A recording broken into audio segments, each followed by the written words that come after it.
E eu sempre tive essa vontade de ser um pouco mais generalista, então eu sempre me interessei por várias espécies basicamente igual, e eu acho muito interessante quando a gente encontra uma área que une tantas espécies e espécies tão diferentes. Então, hoje, essa parte de comportamento eu acho super interessante por causa disso, porque ela une muita coisa em um lugar só. Então, atualmente, eu estou trabalhando com os organismos aquáticos, sou orientado do professor Edgar, aqui no nosso programa de zootecnia, né, como a Lara também já falou, e a gente trabalha com tilápia, e no mestrado eu tive a oportunidade de trabalhar com um ciclídeo ornamental chamado saulose, e outra vez o comportamento entrou quando eu tive algumas variáveis que o comportamento dos peixes, né, como eles se dispunham quando a gente fazia a nossa avaliação, né, na nossa unidade experimental, que eram caixas de PVC, e aí foi esse comportamento que ajudou a gente a entender um pouco mais algumas respostas que a gente obteve. Então, daí eu sempre comecei a dar uma pesquisada sobre, eu sou mais entusiasta do que realmente especialista nessa área, eu gosto, mas não tive nenhuma formação forte, não tive nenhuma disciplina, né, com relação a isso, mas a gente sempre discute isso durante a graduação, então eu espero trazer algumas coisas novas e eu acho que eu peço para o final a gente faça algumas perguntas, vocês possam fazer as perguntas no fim, porque eu espero, né, responder alguma delas durante a apresentação e as que eu não conseguir a gente discute depois, então peço ajuda também a quem estiver aí hoje, a gente trocar uma ideia sobre esse tema. Então, vamos dar sequência aqui. Então, falando sobre comportamento, citando aqui o Nicholas Timber, ele foi o ganhador do Prêmio Nobel, estudando comportamento, então ele fala que pode ser considerada como uma combinação de padrões de comportamento espontâneo e uma série de reações a estímulos específicos. E ele é uma reação que depende de estímulos externos, mas também depende de fatores causais internos. Ele foi o autor, né, desse livro, chamado O Estudo do Instinto, em 1951, e foi o ganhador do Prêmio Nobel, junto com outros dois pesquisadores dessa área, na década de 70. Então, aqui a gente pode pensar que, às vezes, a única mente que a gente pode conhecer realmente é a nossa, o que significa que ainda não podemos saber com certeza como outro organismo percebe o mundo ao seu redor. Mas, mesmo assim, a gente pode fazer algumas inferências com relação a isso. Quando a gente pensa sobre peixes e humanos, a neuroanatomia funcional mostra que os blocos de construções essenciais para a aprendizagem, tanto espacial quanto emocional, eles se originaram durante no início da história dos vertebrados. Então, aqui a gente pode ver que, tanto para mamíferos, pássaros, répteis, anfíbios e peixes, diferentes tipos, a gente tem essa conformação do cérebro, cerebelo e o tronco cerebral. Então, ele está presente em todas essas espécies que são totalmente diferentes, mas, mesmo assim, compartilham essas semelhanças. Então, os peixes, eles são... Então, tipo assim, eles incorporam, né, mais de 400 milhões de anos de evolução dos vertebrados. É um termo coletivo para mais da metade de todos os vertebrados conhecidos. Então, tem um professor nosso que fala que é um termo um pouco injusto, porque tenta englobar animais muito diferentes. E os peixes também ocupam praticamente todos os habitats aquáticos. E por que a gente pensa sobre isso? Em questão do cérebro. Eles são semelhantes, né, em organização dos outros vertebrados, igual eu disse antes, e o Bert afirma que vários comportamentos complexos não estão alojados em partes específicas do cérebro, mas eles são construídos a partir da interação, né, entre essas diferentes partes. Então, as comparações dentro do último táxon, que são, dos ciclídeos ou dentro dos ciprinídeos, eles apontam cada vez mais a ecologia como a principal covariante da morfologia. Aqui, só para poder falar um pouco, esses são os troféus do Lago Tanganica, então são diversas espécies, e quando eles falam sobre a conformação cerebral, as fêmeas, elas apresentam um tamanho maior de cérebro quando elas têm um comportamento de cuidado parental. Então, quando ela é só dela ou compartilhada junto com o macho, ela tem esse tamanho de cérebro maior. O mesmo acontece no esganagato. Esse peixe, ele é um peixe marinho, e ele tem um cérebro 23% maior, eu digo ele por causa do macho, mas eles atribuem esse aumento, né, esse volume maior, por causa dos comportamentos, na verdade, das ações que ele desenvolve durante a reprodução.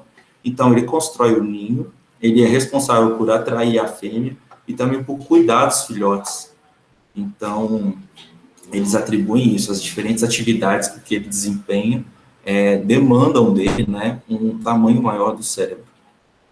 Então, só caminhando aqui por algumas descobertas, inicialmente, né, eles eram considerados como seres primitivos, sem um cérebro inteligente, e não dispunham antes, né, achavam que não tinham eram só comportamentos reflexivos automatizados. Entretanto,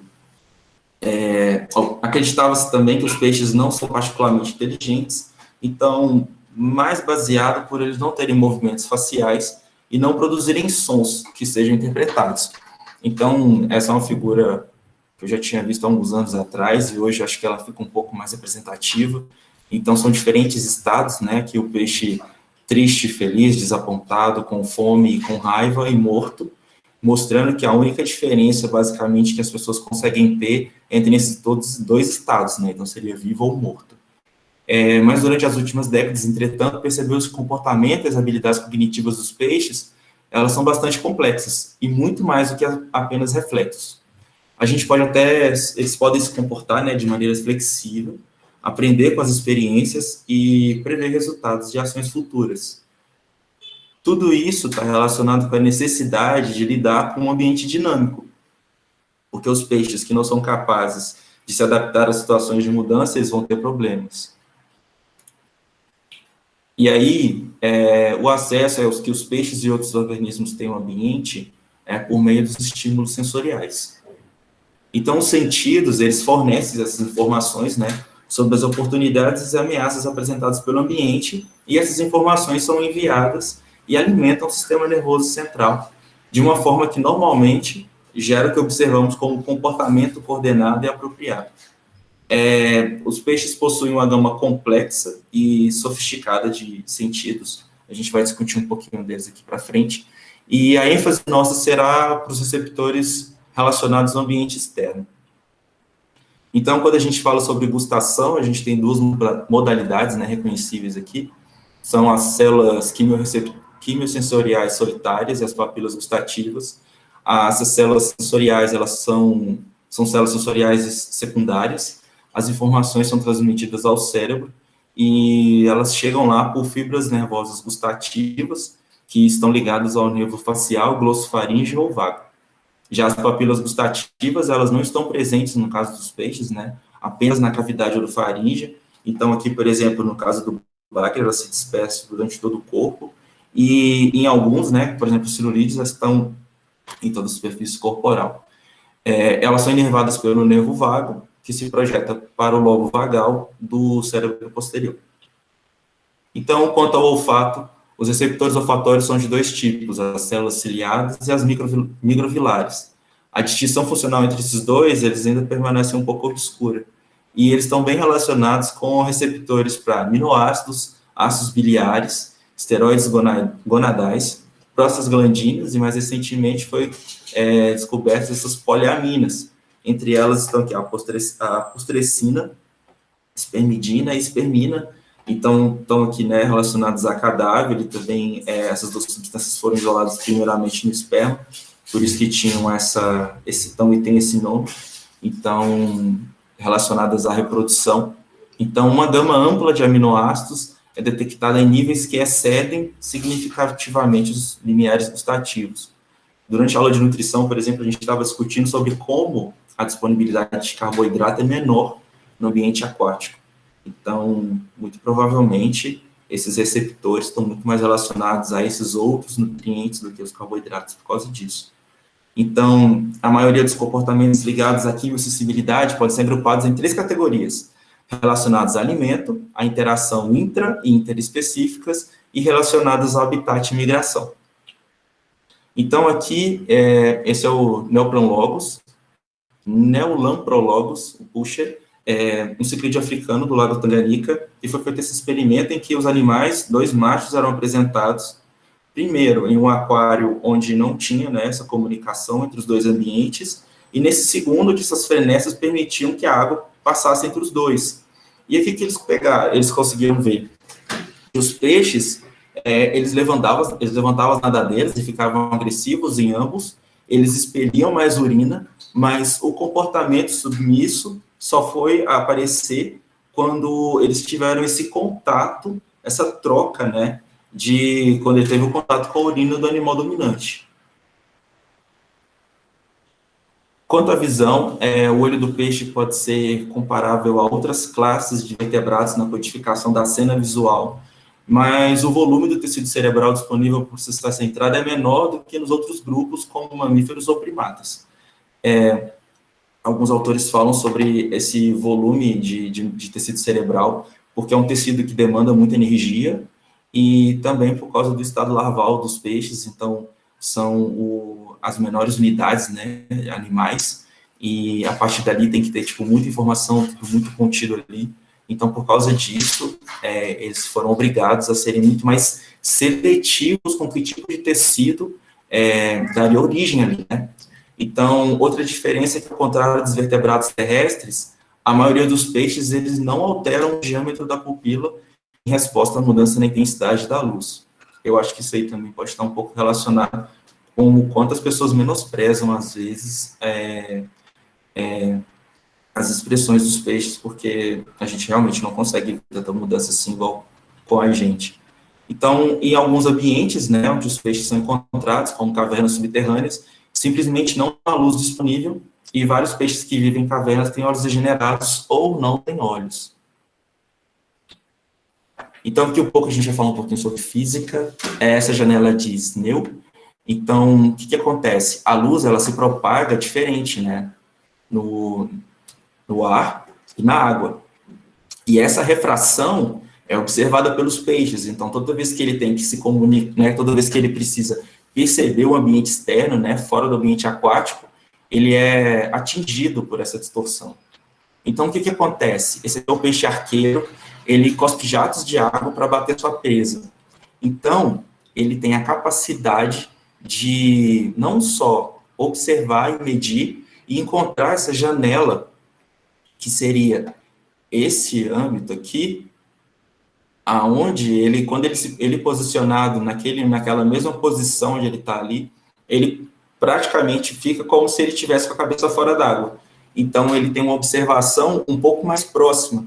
Isso permite que ele faça esse tipo de ataque, né? Então, ele cospe o jato de água para bater a presa. E aqui, só para mostrar o que o cérebro dele tem que fazer. Então, ele tem como ele percebe e onde realmente está, né, o alvo. Só para falar sobre o tamanho dos olhos, igual a gente estava discutindo, eles vão crescendo à medida que vai descendo. Então, eles aumentam o tamanho dos olhos para poder aproveitar melhor a menor quantidade de luz. Mas eles chegam em pontos em que já tem só resquício, né, são só vestígios ou ausência. Como essa localização de olhos, por exemplo, que eles chamam de telescópio, no caso do peixe machadinha, eles ficam voltados para cima, porque realmente é de onde vem a luminosidade. Quanto à audição, né, a incompressibilidade da água significa que o som viaja mais rápido do que no ar, e os comprimentos de onda do som são correspondentemente mais longos. O que isso acontece? O problema disso é porque, tipo, tem poucas pistas para eles se basearem de onde o som realmente vem. Então, por causa disso, eles têm esse negócio com o predador que se aproxima rapidamente, ele é precedido por um pulso de pressão positiva e um pulso acústico, como a batida no vidro de um aquário de um peixinho dourado, ou, por exemplo, quando eu esbarro nos tanques nossos das tilápias, que a gente tem basicamente esse mesmo comportamento. Então, ele é um forte estímulo para a resposta de fuga. Aqui é só para mostrar, de acordo com o que está acontecendo, né, a poluição sonora também, né, no caso dos mares, e eles relatam que os plupeídeos, eles têm acesso a essa audição, tipo, eles, né, usam a audição ultrassônica, porque eles são predados por mamíferos marinhos que utilizam. E aqui eles falam que, por exemplo, no caso dos golfinhos, eles tiveram que mudar suas vocalizações para compensar os ruídos externos. Então, muito provavelmente, essa mudança nos ruídos externos deve ter impactado nesses peixes e como eles respondem, né, aos estímulos sonoros. Então, nós temos a tendência de estudar, né, as modalidades sensoriais individuais de forma isolada, a fim de obter uma compreensão de suas capacidades, né, e o modo de operação, mas a gente não pode esquecer que a vida dos peixes diz respeito, né, à integração sensorial multimodal. Então, a maior parte do comportamento contínuo é uma interação complexa da atividade central e esse input sensorial. Mas, e quanto às tilápias? Aqui eu vou apresentar para vocês, um compilado das informações num artigo de Gonçalves Freitas e colaboradores de 2019, e eles fazem um relato muito legal sobre o comportamento social e bem-estar das tilápias. Então, similarmente a outros ciclídeos, né, as tilápias, tanto machos quanto fêmeas, elas mostram interações baseadas em classificação social. E os juvenis também têm um comportamento semelhante ao dos adultos, só que enquanto machos e fêmeas estão muito mais relacionados à proteção territorial e reprodução, os juvenis estão mais relacionados por competição por comida. Então, a interação social, o comportamento social, né, ele é definido como qualquer tipo de interação entre co-específicos e pode ter esses comportamentos imediatos ou futuros.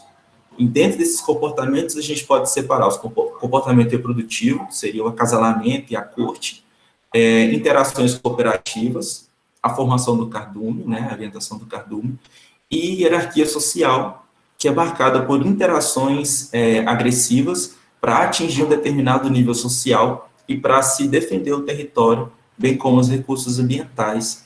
E isso não se restringe a animais da mesma espécie, podendo ser também heteroespecíficos. Quando o ambiente externo é alterado, a comunicação social pode ser prejudicada e as interações sociais podem ser afetadas. Então, os ciclídeos, eles geralmente se envolvem em interações agressivas para estabelecer sua posição social e território. Então, eles abrem mão desse arsenal, né, que são as brigas de boca, batidas de cauda, e por sinais como ameaças e outras exibições, seriam as agressões contidas. Essa imagem eu achei muito legal. Então, eles mostram, né, que os machos aqui, eles estão lutando a classificação de dominante e subordinado. Aqui, no caso, o dominante são os peixes claros, os subordinados, os cinzentos. Então, o macho dominante, ele passa depois a defender o território, onde ele escava um ninho, né? E aí os peixes, eles continuam defendendo seu território, mas atraindo fêmeas também. Então, a fêmea, ela vem, né? E após ela desovar, ela recolhe os ovos e sai da arena. E alguns machos, eles não obtêm território e ficam ao redor da arena desafiando os machos territoriais. Fêmeas, né? O menor peixe, eles visitam a arena e acasalam com os machos territoriais. Então, o comportamento baseado em classificação, ele passa por esses itens, né? Então, seria o crescimento, o tamanho do corpo e a habilidade de luta, a densidade de estocagem, a comunicação química e sinalização de classificação social e a iluminação ambiental. Então, quanto ao crescimento, os indivíduos dominantes e os subordinados de tilápia, eles comem quantidades equivalentes quando esse alimento não é um recurso limitado. O que acontece é a diferença temporal na ingestão. Então, os animais dominantes, eles comem antes dos subordinados. Então, por que a gente vê esse crescimento heterogêneo? Está muito relacionado ao estresse. Então, Fernandes e Volpato, 97, eles atribuem que o metabolismo de carboidratos em tilápias, eles flutuam com relação à sua posição social. Então, em animais subordinados, eles tinham concentração glicêmica 2 vezes maior que os dominantes após 2 dias de agrupamento e tinha uma diminuição significativa na concentração de glicogênio hepático após 4 dias, o que indica que os subordinados eles usam mais energia para se ajustar ao estresse social do que os dominantes. Quanto ao tamanho do corpo, considerando essas duas espécies, o Melanochromys auratus e o Astronotus ocellatus, quanto mais semelhante o tamanho, mais longa e difícil será a luta, já que várias espécies, elas podem, né, eles identificam o tamanho do seu oponente, e se é próximo, quer dizer que ele pode ser derrotado, então eles vão para cima mesmo. Então, Garcia e colaboradores, em 2013, eles encontraram um desempenho de crescimento superior para a tilápia em tanques onde nenhuma seleção de tamanho foi aplicada. Assim, o crescimento heterogêneo originado do sistema da classificação social parece ser um mecanismo adaptativo para reduzir as lutas abertas na tilápia do Nilo, indicando que a classificação deve ser repensada. No caso aqui da linhagem tailandesa, os peixes apresentaram aumento das lesões corporais e perdas de escamas quando agrupados de acordo com seu tamanho. Então, tem uma maior frequência dos embates. Aqui eu fiz um compilado das informações, né, do artigo de Gonçalves Freitas e colaboradores, e falando sobre intensidade de estocagem. Então, ele fala que está relacionado ao bem-estar, pois afeta a competição e o consumo de alimentos, o crescimento, o estresse, a saúde e a mortalidade. Então, são esses 3 artigos aqui, de Ellison, Garcia e Barcelos e colaboradores, e são diferentes estocagens. Então, por exemplo, no caso do Ellison, ele trabalhou de 94 até 366 alevinos, e aqui, né, com Garcia foram de 130, o juvenis com metros cúbicos até 450, e por último, né, o Barcelos, ele trabalhou com 1, 2, 5 e 10 peixes em 100 litros, com perseguição à rede. Então, quais resultados que eles tiveram? Então, no primeiro experimento aqui, os genes relacionados ao estresse foram ativados, além da infecção por saprolegnia. Então, teve esse aumento, né, das interações agressivas, e por isso essa ativação dos genes relacionados ao estresse, e junto com o estresse a gente tem um aumento do cortisol, o aumento do cortisol baixa a imunidade, então aparecem realmente essas infecções secundárias.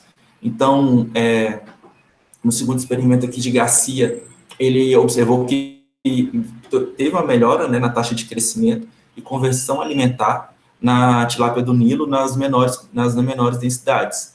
Então, é só porque os subordinados dominantes, eles tinham alimento disponível e, por causa da diferença de tamanho, eles não tinham, né, a menor interação agressiva. Quanto ao Barcelos, ele na verdade, constatou, né, o cortisol alto em densidades de 10 peixes. Então, a justificativa para ele aí são essas interações agonísticas que aconteciam durante essa densidade maior. Então, quanto à comunicação química e sinalização da classificação social, a tilápia moçambicana, esse macho, ele armazena a urina e libera quando o intruso invade seu território. Além de reduzir sua agressividade contra um espelho exposto à urina de um macho dominante, eles mostram que os odores urinários, eles atuam como sinal de dominância, modulando a agressividade. Então, ela mantém a hierarquia social diminuindo a necessidade dos embates. No caso das tilápias do Nilo, utilizando troca de 50%, né, troca de água, os peixes subordinados, eles começaram a lutar contra os dominantes, então houve essa desestabilização da hierarquia social. E isso mostrou que os produtos químicos que sinalizavam dominância, eles foram eliminados pela renovação de água, estimulando, né, as brigas no grupo. Então, aqui, no caso do ciclídeo acarabandeira, com trocas de 25%, estimulou também essas interações agressivas no grupo por 1 hora, e após esse período, as interações agressivas voltaram a níveis basais. Por outro lado, em trocas maiores, né, aqui de 50%, os peixes mantiveram uma taxa de interação agressiva aumentada por 24 horas. Quanto à iluminação ambiental, as alterações na intensidade da luz em fotoperíodo, eles vão estar relacionados aos níveis de melatonina dos indivíduos. E isso também vai estar envolvido na modulação de vários tipos de comportamento, como o ritmo biológico, a mudança de cor e agressividade. Então, altos níveis de melatonina, eles estão associados a comportamentos agressivos reduzidos em peixes e outros vertebrados. Enquanto que o oposto também é verdadeiro, ou seja, a melatonina em níveis muito baixos também está associada a comportamento agressivo aumentado. Quanto aos dias longos e iluminação de alta intensidade, pode ser que eles aumentem a agressividade, embora algumas diferenças possam ser encontradas. Então, a iluminação do ambiente é uma questão de consideração para o bem-estar de tilápias, porque elas têm um bom senso de visão. Consequentemente, a luz pode afetar seu comportamento e fisiologia de várias maneiras, principalmente em sistemas de aquários, dentro de laboratórios ou ambientes mais translúcidos do que em tanques. Então, o que a gente normalmente se utiliza para controlar, né? Então, quanto ao enriquecimento ambiental, ele pode diminuir as taxas de agressão entre indivíduos, por exemplo, do zebrafish, do acará do Congo, do cará e da tilápia redbreast. Então, um ambiente enriquecido e mais complexo, ele pode diminuir a probabilidade de encontros entre esses animais e pode reduzir a visibilidade entre os oponentes, ou, na verdade, limitar os limites de pequenos territórios no ambiente, levando a uma diminuição das interações agressivas nessas espécies. Por exemplo, a tilápia do Nilo, né? O enriquecimento ambiental, na verdade, ele aumenta a agressividade em machos, porque ele aumenta o valor do recurso. Assim, os indivíduos são mais agressivos quando lutam por recursos valiosos para si próprios. Na verdade, o custo do combate pode aumentar à medida que o valor do recurso aumenta. Portanto, o enriquecimento ambiental, no caso das tilápias, né, não é uma forma de neutralizar as interações agressivas. Em vez disso, ele reduziria o bem-estar. No caso do ciclídeo que eu utilizei, o nome dele é Saulose, e a nossa instalação era essa. Então, era tipo a caixa, né?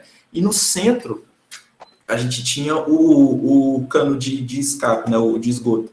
Então, o que acontecia? Os animais, principalmente quando a gente tinha as menores densidades, eles se aglomeravam em volta daqui. E realmente foi o que a gente teve o menor consumo de ração. Muito porque eles estavam tão preocupados em defender seu próprio território do que explorar ou até se alimentar. Então, a gente teve, né, no caso, a diminuição do consumo de acordo com o aumento da densidade de estocagem. E aqui também falando, né, sobre a estimulação corporal tátil, eu não conhecia sobre, então ele é um estímulo mecânico, como o toque no corpo, né? Então, quando dois ou mais indivíduos estão interagindo, ou artificialmente, por meio de alguns dispositivos. Em mamíferos, por exemplo, a estimulação tátil, ela reduz os níveis de estresse e as taxas de batimento cardíaco, mas há também demonstrações de que a estimulação tátil ela não diminui o nível de cortisol na tilápia do Nilo imediatamente após a aplicação de um estressor, mas reduz a agressividade em brigas encenadas em pares. Então, esse efeito deve ser controlado provavelmente pela serotonina, uma vez que esse neurotransmissor ele é liberado durante a estimulação tátil do corpo e ele atua, né, como um inibidor da agressão em peixes. Eu achei muito interessante. Na verdade, eu encontrei, foi uma tese, se eu não me engano, e ela falava sobre, eles utilizavam, eu não sei se eu estou falando certo, depois eu vou confirmar para vocês, e aí eu posso mandar no grupo também.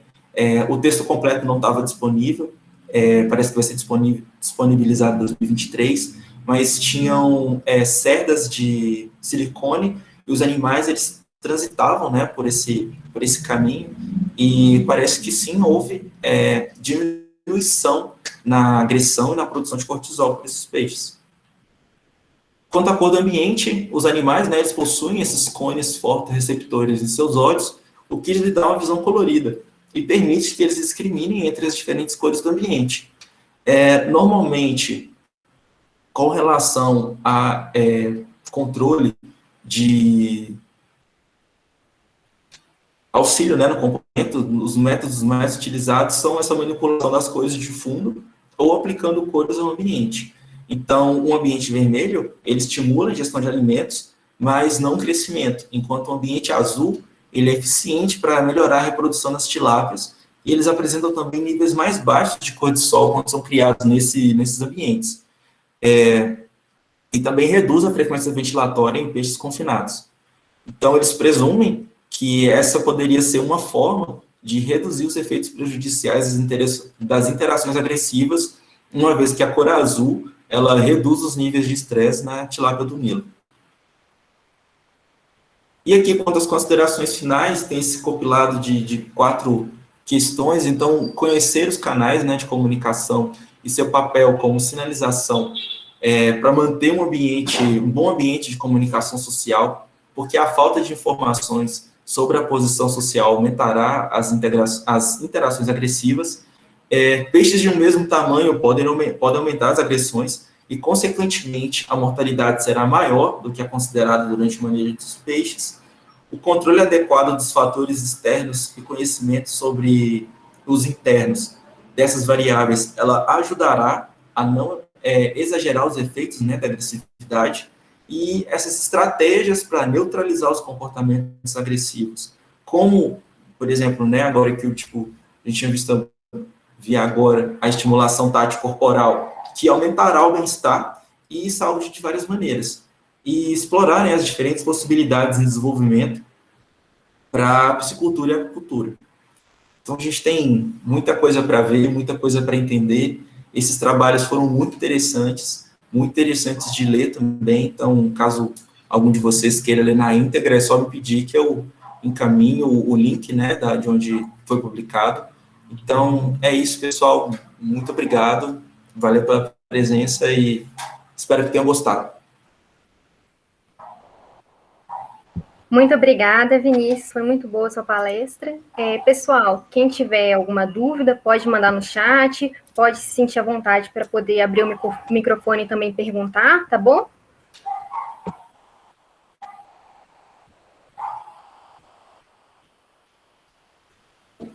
Ô, Vinícius, aproveitando, então, vou começar as perguntas enquanto o pessoal pensa um pouquinho. Pensando nesse comportamento mais agressivo, nós vemos muito no processo de reprodução das tilápias, que tem muito embate entre os animais, muitos animais acabam saindo muito machucados pela baixa densidade, né, dos tanques de reprodução. Como que você acha que a gente poderia mitigar esse comportamento dos animais tão agressivo, para poder ter um maior sucesso na reprodução?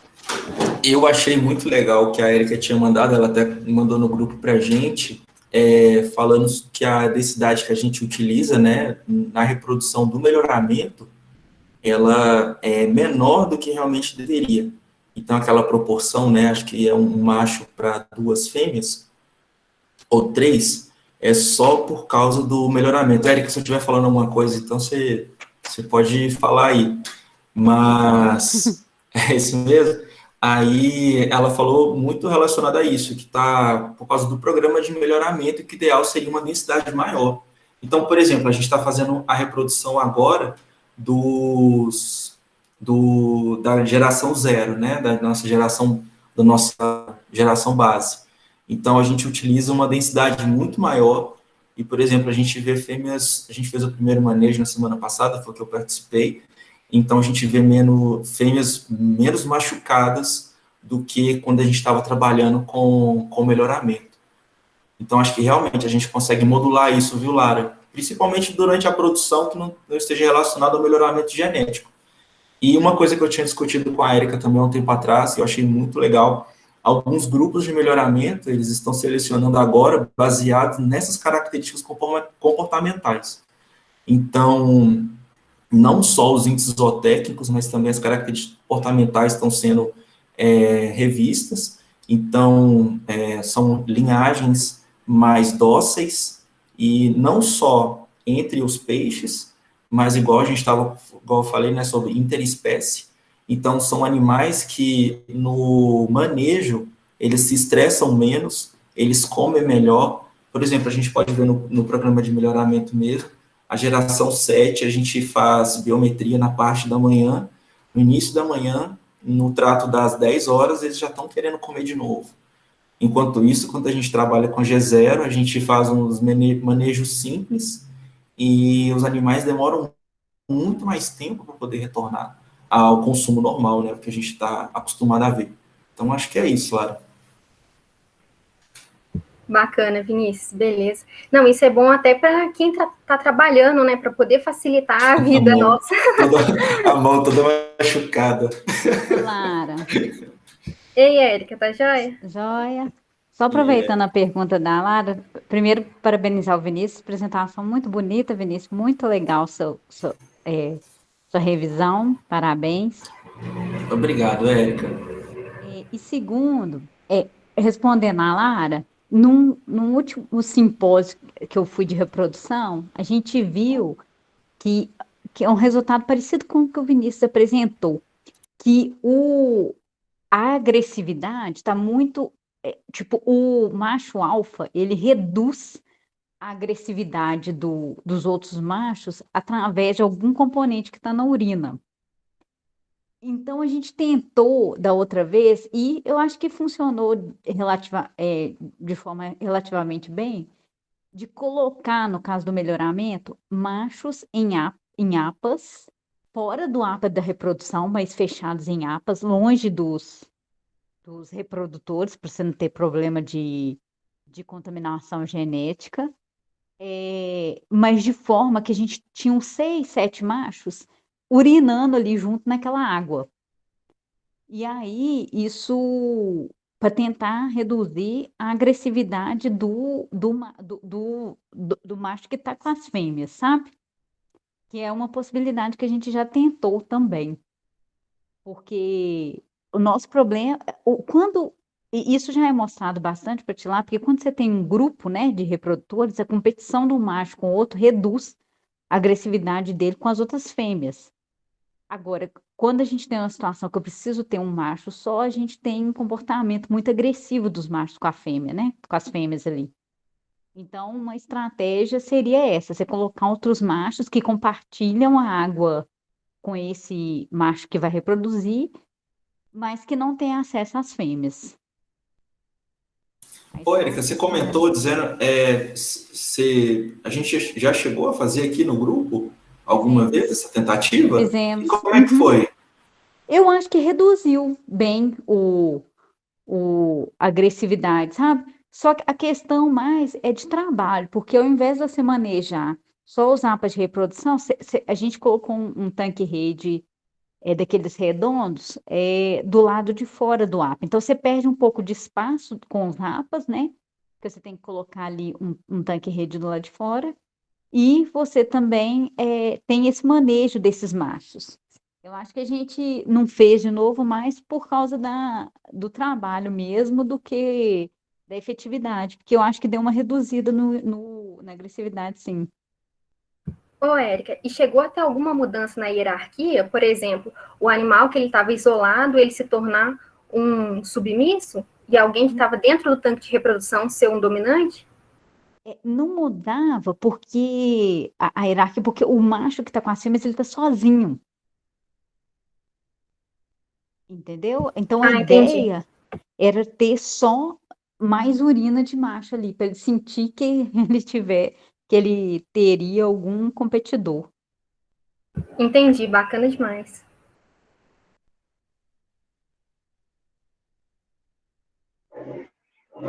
Boa tarde, Vinícius. Parabéns pela apresentação.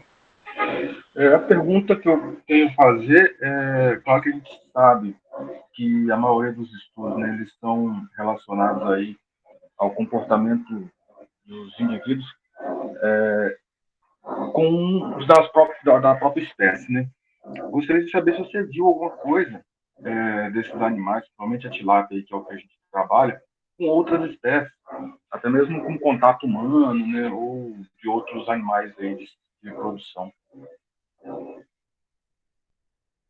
Ô, Bruno, com relação à tilápia, eu não vi, mas eu já tinha visto alguns trabalhos falando sobre como que os cicrídeos africanos, né, principalmente esses do Lago Tanganica, porque quando a gente para ver, a marcação deles parece muito, mas muito pra gente, né? Então a gente vê tipo os trôfeos ou os chindongos, eles são boa parte dos machos, eles têm aquela padronagem azul e preta. Então, esses animais que têm essas cores parecidas, em alguns casos, eles são tão parecidos que eles chegam, sim, a desenvolver um comportamento agressivo. Então, não só por ser um outro peixe, mas por serem, às vezes, confundidos por causa disso, sabe? Não, beleza. Eu fiz a pergunta mais voltada com relação à pesca sub, né? Desde quando dá tempo a gente fazer umas aventuras. Eu queria saber se teria alguma coisa para me dar uma lida depois. Mas valeu pela resposta. Viu? Beleza, eu vou dar uma olhada então e qualquer coisa eu te mando as coisas também. Vou dar uma pesquisada sobre esse tema aí que achei massa. Valeu, obrigado, viu? Peter, você levantou a mão? Pode perguntar. Olá, boa tarde. Vocês conseguem me ouvir? Estamos sim, Peter. Fala, Vinícius, tudo bom? Cara, E aí, tudo beleza? parabéns pela apresentação, muito legal. Gostei das informações que você trouxe. Aí eu queria te consultar sobre uma dúvida que surgiu aí depois daquele debate que você estava tendo aí com a Érica e a Nara. Era se você já viu trabalhos onde mostram se existe diferença nesse comportamento muito territorial da tilápia, né? Ser diminuída quando você tem outras linhagens de tilápias, tipo chitranada, gift. Você já viu alguma variação dessa agressividade natural da tilápia quanto a essas linhagens? Ou outras, talvez? Ô, Peter, dos trabalhos que eu tinha visto, o que eles fizeram? Eles pegaram algumas linhagens e eles mapearam a expressão de genes relacionados à agressividade em tilápia. E eu vou ficar te devendo com relação a quais foram os resultados deles, para saber quais que foram os que tiveram, né, quais foram as diferenças entre elas. Mas eu acho, né, tipo, quando eu vejo os grupos de melhoramento já começando a selecionar alguns, né, fazendo essa experimentação com relação ao comportamento, então eu acho que deve ter, sim, diferença entre elas. Aí, eu já não sei se tanto o interespecífico, então, entre elas, né, mas eu sei que o processo de domesticação, a própria seleção, acaba, acho que, auxiliando. Só complementando a resposta do Vinícius, quando a gente começou o programa de melhoramento do LAC, ele começou com duas linhagens. Uma linhagem veio de um produtor comercial que já fazia seleção nos animais há algumas gerações. E uma outra veio a outra linhagem veio de uma empresa produtora de alevinos, e era uma linhagem também que tinha um certo melhoramento, mas menos do que essa que eu falei, que já tinha alguns anos de seleção. E o que a gente percebeu é que essa que tinha mais tempo de seleção, ela era muito mais dócil do que a outra. Então, assim, um grupo que a gente achava que é mais domesticado, você pegava o animal com muita tranquilidade, assim, e ela ficava paradinha na sua mão. Ela era muito domesticada. E o outro, você pegava, ela abria a nadadeira, ela rasgava a sua mão e você ficava ali brigando com o peixe. Então, eu acho que tem diferenças. Eu não vi nenhum estudo, e essa observação foi empírica, assim, a gente trabalhava, a gente percebia nitidamente. Tipo, eu pegava um tanque, eu não precisava nem saber pelo chip qual linhagem que era, que pelo comportamento a gente já sabia. Mas eu como o Vinícius falou, eu não vi um estudo assim, provando isso, mas empiricamente trabalhando, a gente percebia a diferença. Obrigado, Érica, valeu demais. Muito legal, muito obrigado. Esse comentário Isso, obrigado a essa você, dúvida, Vitor. na verdade, surgiu porque eu estava comentando com um colega dias atrás, lá no laboratório, né? Ele que tem mais experiência trabalhando com peixes da região de Minas Gerais, ele que me comentava, né? Sim, tem provedores que têm peixe mais tranquilos, outros mais agressivos. E ele salientou que os peixes do lago parece que são as tilápia, né? Que o grupo está trabalhando. Parece que estão desenvolvendo menos agressividade do que de outros provedores que ele já mexeu, né? Então, eu queria saber se talvez se você já estava pensando, talvez fazer algum andamento esse tipo de trabalhos no futuro, né? Focar. E eu escutei que você tá vendo também, né? Essa parte, então, muito legal essa parte aí, essa desenvolvida. Parabéns. Obrigado, Peter. E realmente eu estava conversando, na verdade eu comecei a dar uma pesquisadinha maior depois que uma colega nossa, a Grace, ela tinha conversado que ela estava fazendo experimentos de nutrição com os peixes e ela fazia biometrias, né, seriadas, e sempre que ela fazia biometria, os animais da G0, eles não alimentavam.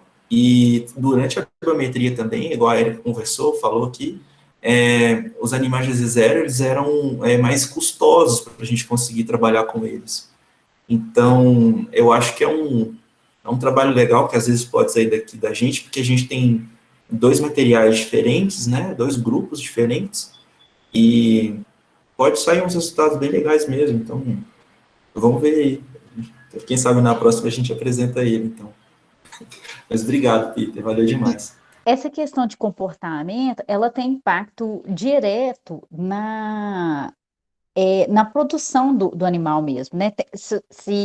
Acho que eu já cheguei a comentar no grupo que tem um livro, né, sobre bem-estar animal, que ele fala, foi um livro feito por um grupo da universidade em Stirling, que eles falam que um dos caminhos para melhorar a situação de bem-estar animal em peixe é a domesticação, é a seleção, porque a seleção em peixes ela é um pouco atrasada em relação às outras espécies, né?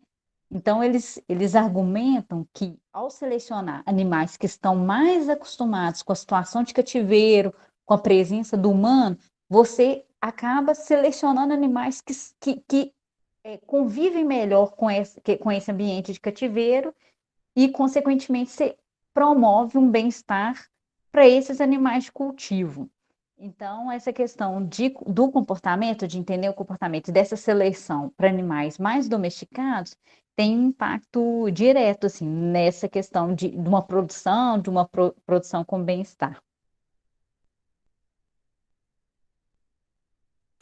Legal, Erika.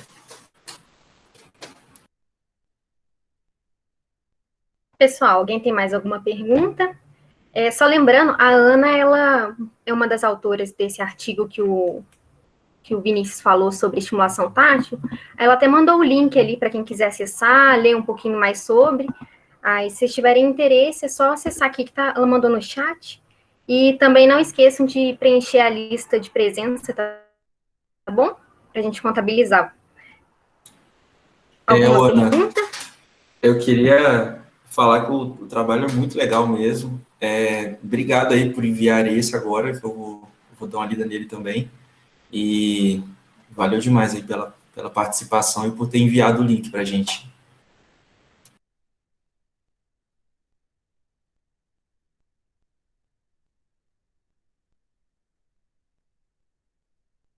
Bom, pessoal, então, se ninguém tiver mais nenhuma pergunta, a gente encerra por aqui, tá bom? Muito obrigada de novo pela presença de vocês. Muito obrigada, Vinícius, pela palestra. Foi muito bom. Obrigado, Lara. Valeu. Obrigado também, pessoal, pela presença de todos. Até o próximo encontro, então, pessoal.